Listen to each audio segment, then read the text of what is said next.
And so I really do love the happiness that comes along with accountability.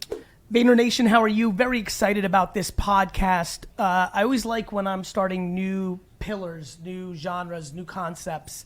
This concept of interesting, emerging entrepreneurial stories is something I've been bouncing around. And I met this young gentleman in Utah, right? Is that Salt Lake. Yeah, yep. Salt Lake. And we yapped, we got some stuff brewing.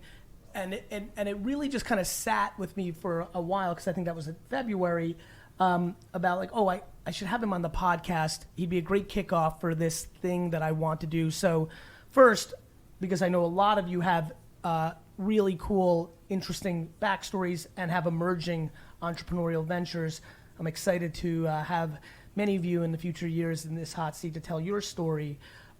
Obviously on this podcast, a lot of times we get to see the finished product. You know, we get a lot of cool people writing their book of their whole career, or, you know, are at the top of their game. But I really want to start putting out content, because I think it's going to really matter to my audience, this audience, about individuals that I see have the potential to be the type of people that in 20 years have books about their life story or their career, but we catch them in the beginning of it, or in the middle of it, or the early middle of it. And so that's what today represents.